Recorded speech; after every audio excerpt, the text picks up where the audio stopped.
Mallard. Thank you, Mr. Chairman. And I think there are two issues which we're currently debating. And the first is whether this bill is appropriately titled. And I think we're beginning to develop a consensus. And in fact, I think it's been unanimous amongst all the speakers in the House on this particular phase of the bill is that this bill is not appropriately titled. I think it could be titled an election attempt to steal a wee bit of Labour and Green policy and New Zealand First policy, water it down and pretend it's appropriate and to misphase it type bill. Or there's a number of other points. Mr. Chairman, I think it certainly can not the implication that the newborn children who most need support are getting anything from this bill at all is wrong. I want to refer to the question of timing and commencement, Mr. Chairman.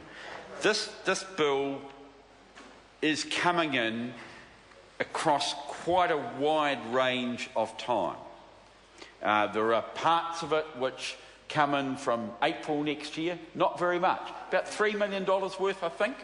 There are parts of it which come in from July next year, and there are parts of it which come in from July the year after. I think there are bits that come in from April next year and April the year after, depending on which particular part. The question I've got, and it is a technical question on which the Minister might need to get advice, and that is why it can't all be brought into force tomorrow. Even if we're sticking with the dates which are previously agreed as to when the payments are to be made, why is the bill being brought into force, some by order in council, some as it's approved by order in council, and others not until dates which are much later?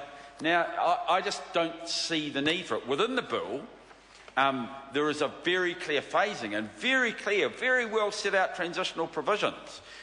Wrong, because, of course, things should have been brought in much more quickly, and they should have been much better. But even if one accepts, as the House appears to be accepting, the timing of the actual provisions, the question I've got of the Minister is, why has an unusual format been used in the drafting in order to bring some of these into force on the getting the assent, and some for a long time later? I just want to be a little bit cynical. Is there some ulterior motive here? Is there a motive in the bringing into force provisions to reverse this out at some stage after the 20th of September?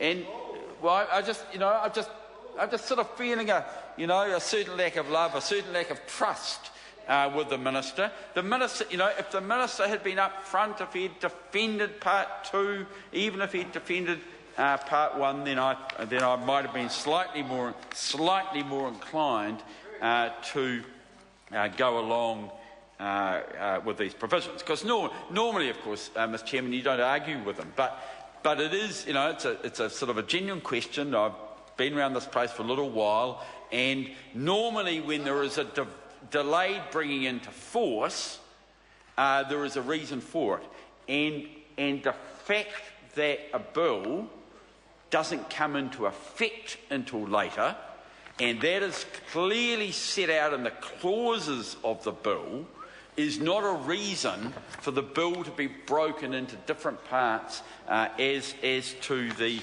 commencement clause. There doesn't appear to be a good reason for it. We know, for example, with the parental tax credits which are sitting in there, the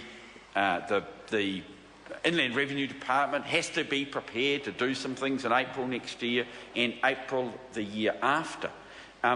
There is no reason why, given what's in the bill, they can't actually do that. You don't need to phase the bringing into force of provisions which on the face of the provisions can't be brought into force anyway until the date that people become eligible. I call the honourable member Carol Beaumont. Thank you very much, Mr. Chair.